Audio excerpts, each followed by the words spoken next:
respect.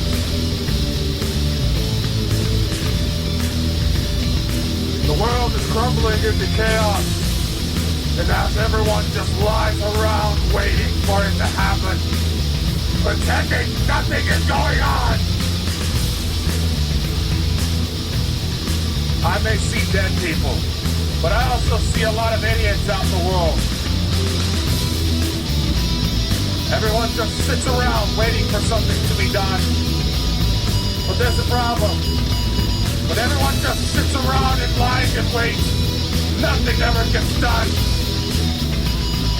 The idiots running the world, the idiots tearing it apart, will drive us into chaos. That's the way I see it.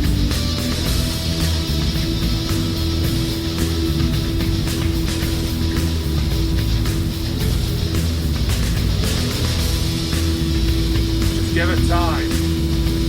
You all see for yourself that history is about to be made.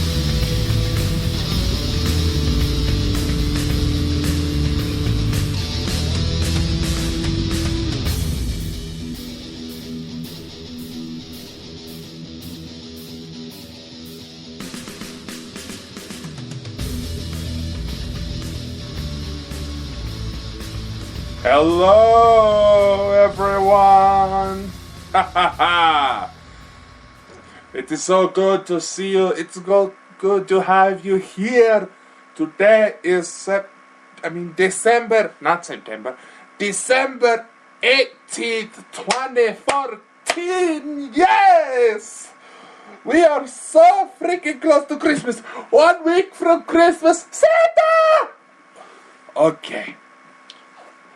This is so exciting, yes. I'm glad you all came back for the way I see it.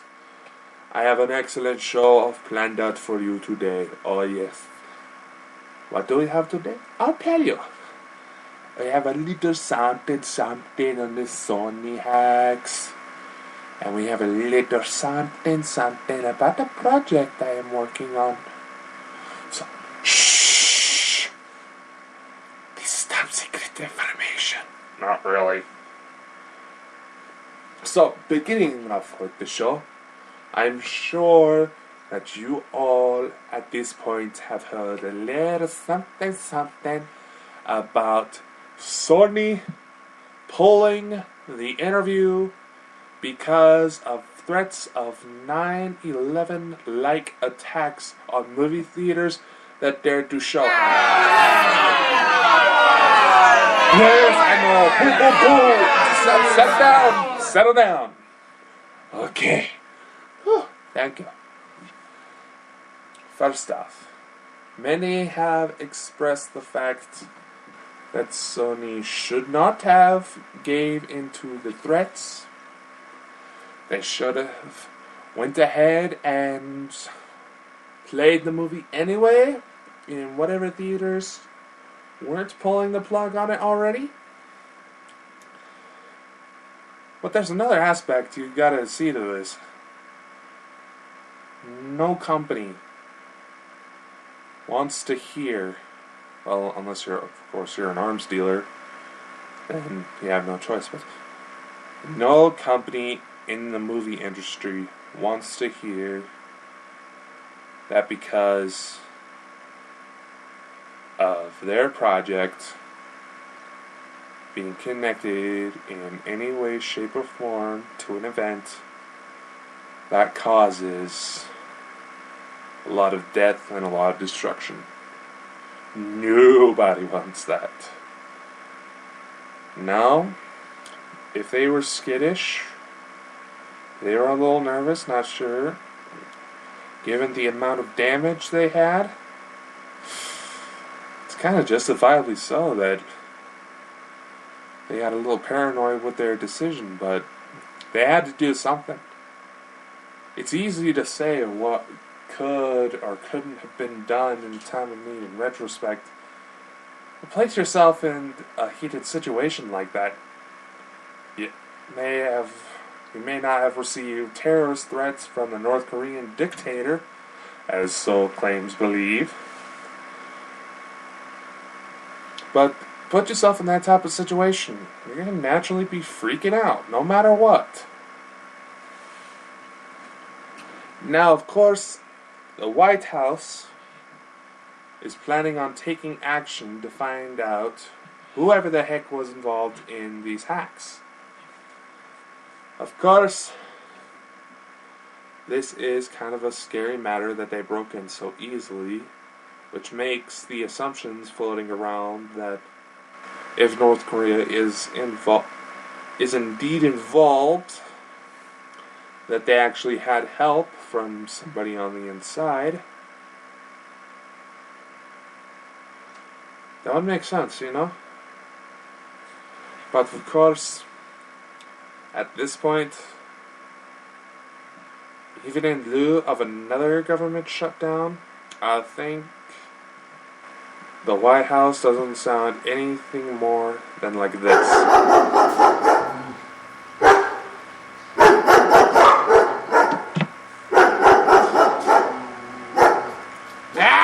Shut up! See? The United States government tends to make a lot of threats these days. Now, they could say they're just trying to look out for the people. They could try to say it's a matter of security. Now, guess what? You idiots can never agree to settle upon things quick enough for cyber crimes to be prevented.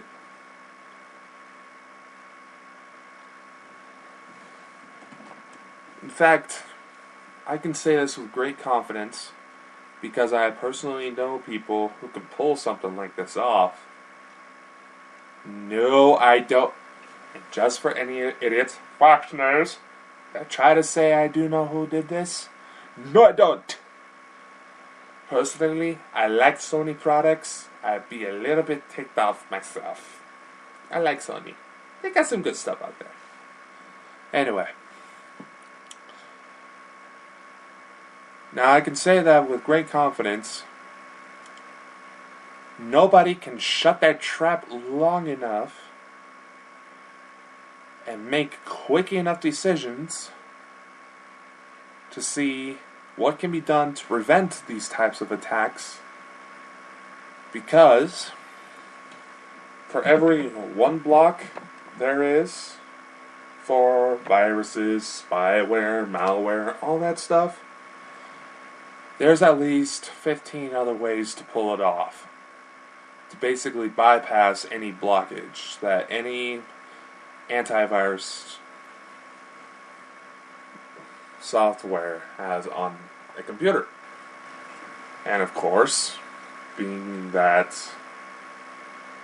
these types of breaches and these types of situations can easily be monitored and influenced by a human being, since not a lot of people have gotten far enough for computers to self-regulate viruses, and any previous attempts in the past resulted in the antivirus software being blocked itself. By itself. But this is a kind of a pressing situation. You know?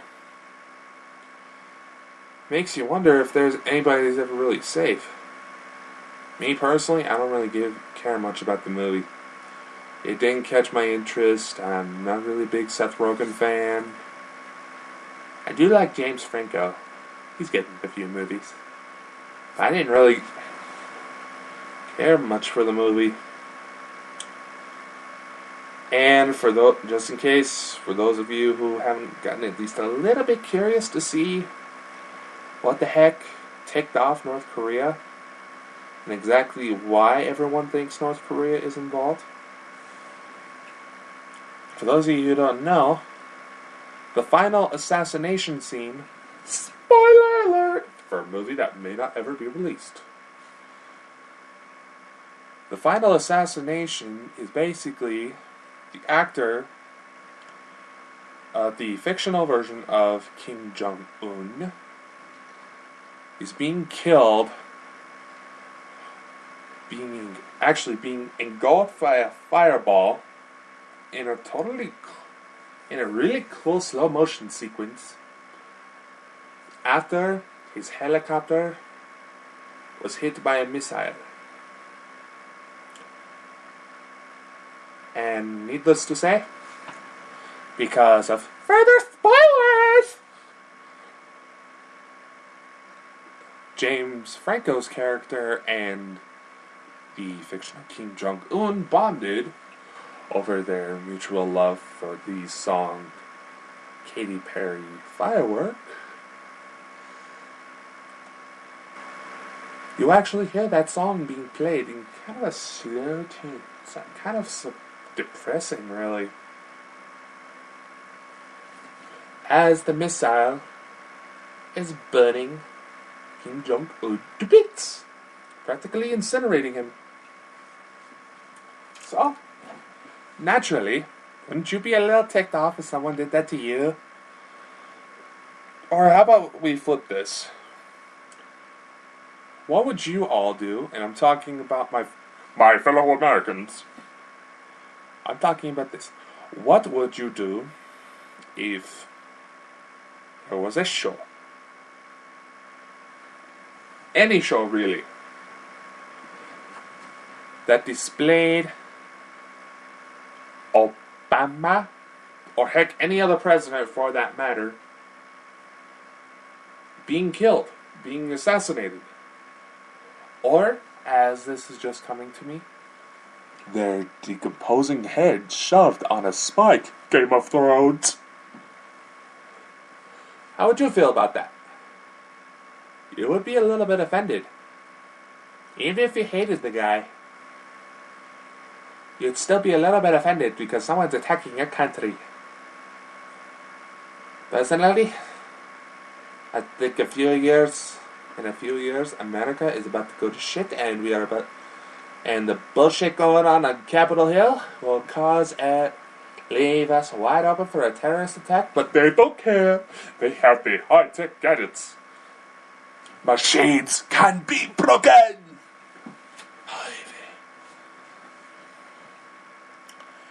But that's what I had to say about it. Because honestly, the way I see it, this could have been avoided. This whole mess could have been avoided. That's the way I see it. I am repeating myself because my system is indicating that the program is not hearing my voice for whatever reason. Of course. But honestly, think about it. In any movie that portrays a leader being killed, you have to automatically assume that there is going to be a little bit of frustration. Now, thinking back to the time that the show Game of Thrones showed what looked like a side profile of George Bush, or rather his severed head, an honest minor mistake like that, that's forgivable.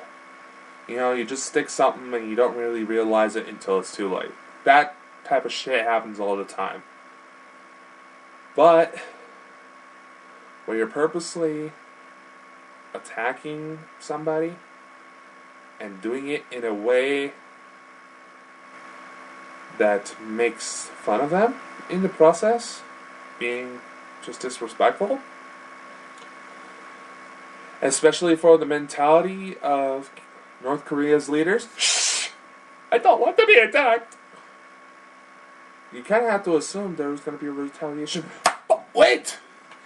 According to the leaks, Sony executives actually tried to tone it down a bit. They tried to tone it down. But guess who told them to F off, basically? Or just a big fat nope. Seth Rogen. Information in the leaked emails actually indicates that the death theme for the interview had to actually be edited several times.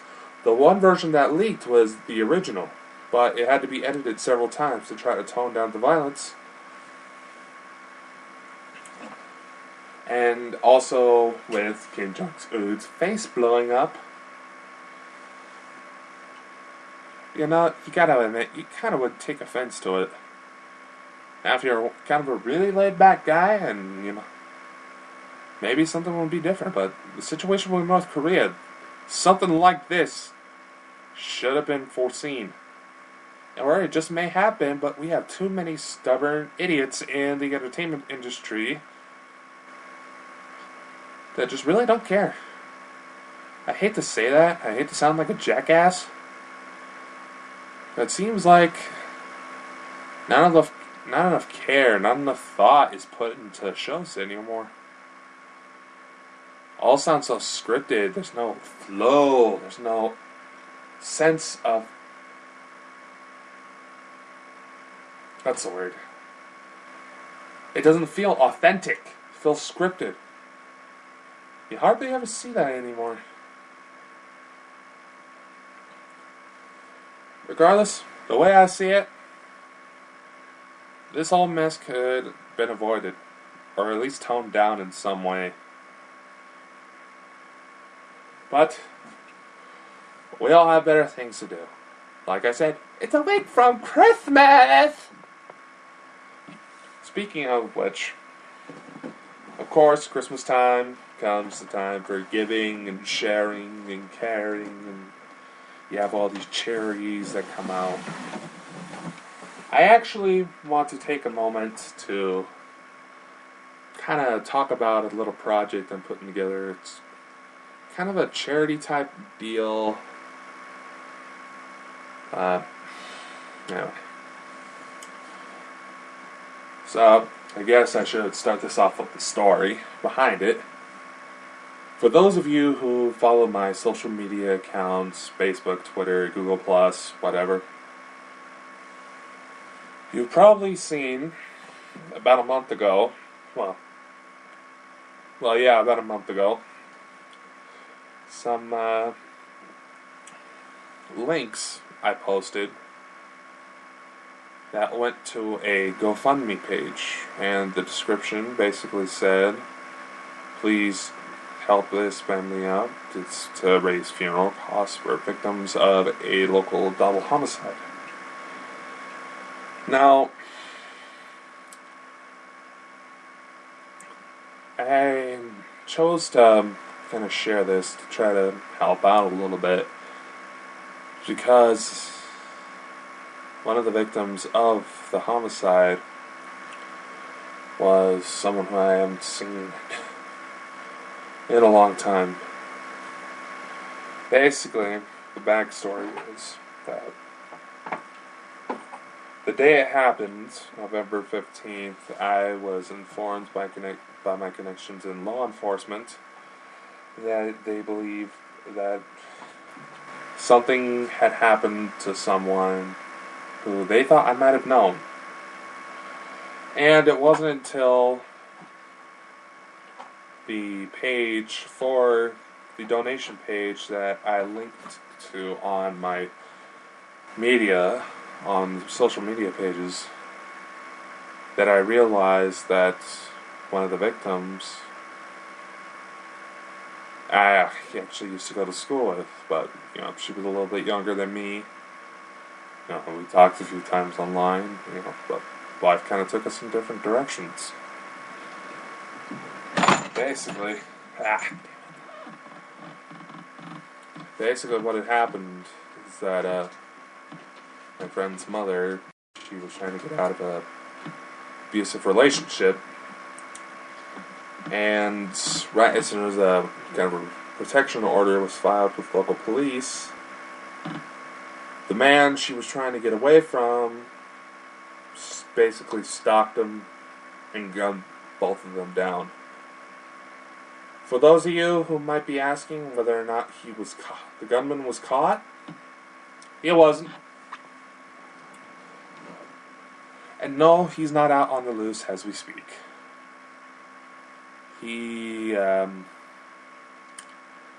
just after he gunned them both down, he sent a text to a relative telling her what he'd done, and killed himself.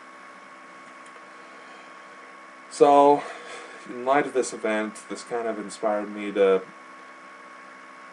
rekindle a lot of work that I've been trying to do with domestic violence.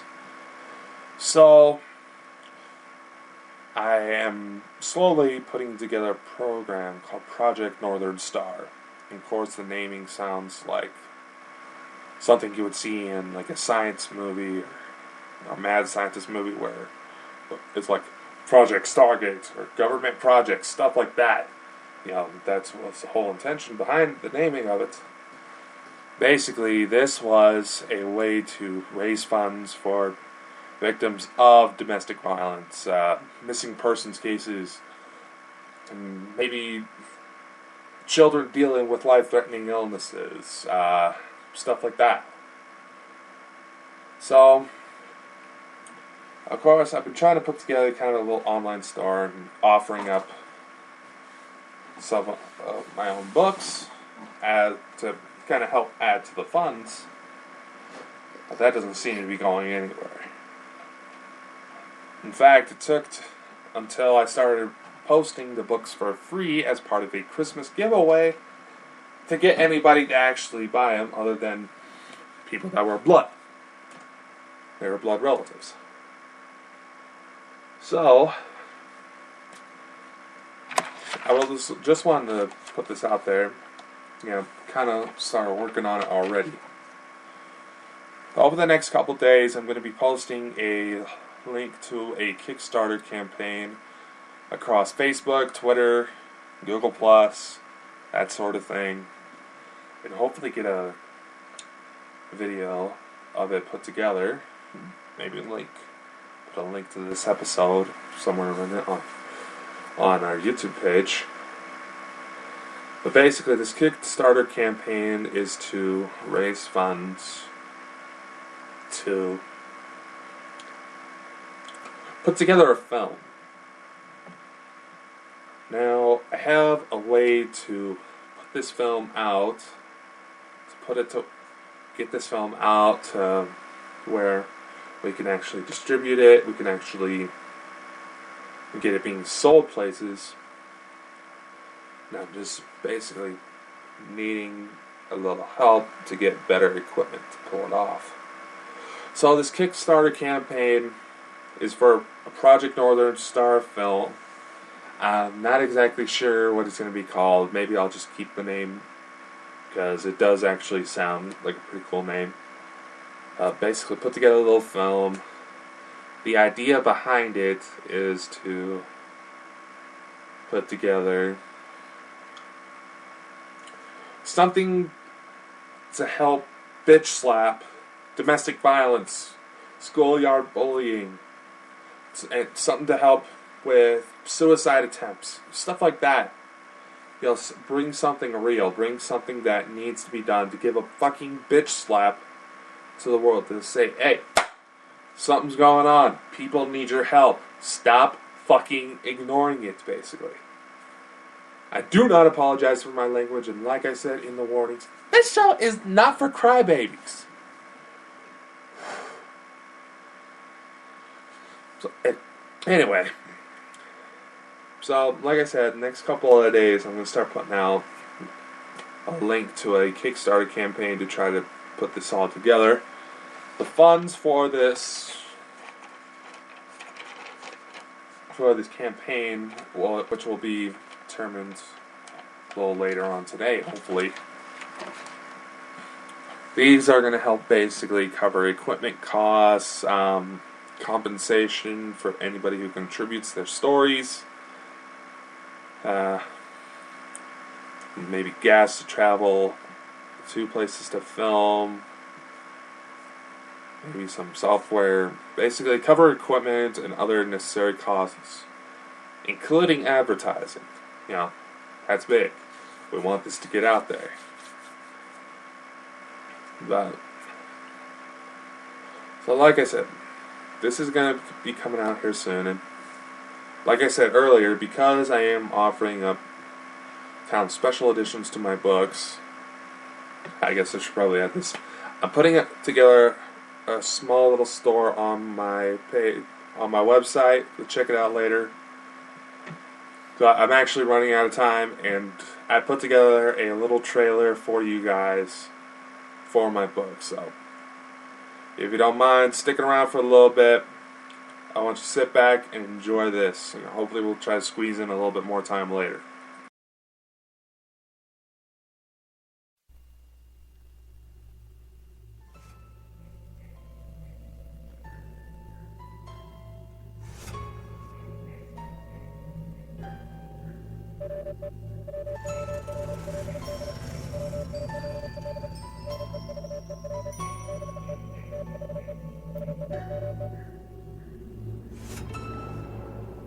I can't believe it has been this long. I don't even remember how long it has been since the war began.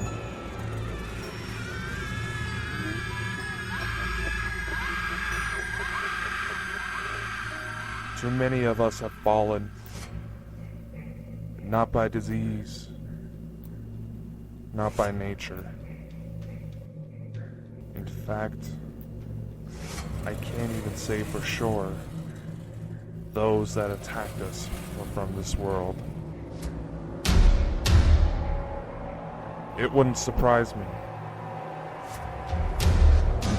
since time itself broke every known boundary.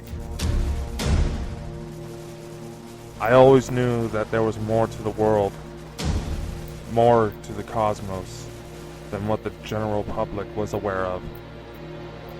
Hell, even the shadow groups that ran the world were caught off guard when it all went down. Everyone made the mistake of thinking we knew everything that was needed to be known. I should know, since I joined the ranks of the Shadow Organization right when it all happened.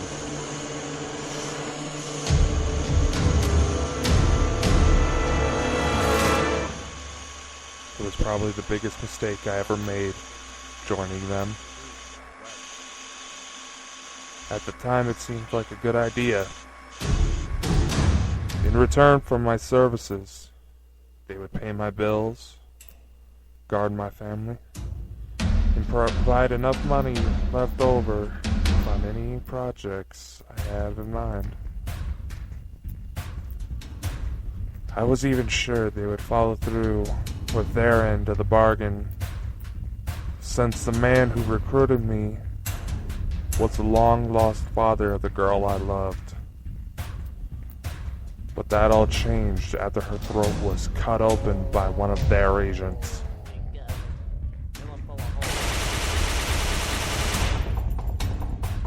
I lost everything that moment.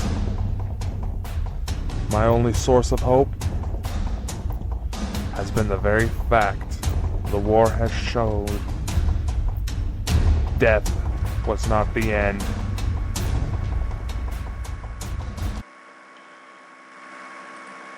Alright, hey guys, don't have a lot of time. I hope you enjoyed that little trailer. My books are going to be for free as part of the Christmas giveaway starting December 21st. The Ones Who Walk Our Worlds, A Giant's Curse, will be for free on Amazon Kindle. I hope you enjoy this. I hope y'all have a good holiday. Merry Christmas, and bye-bye!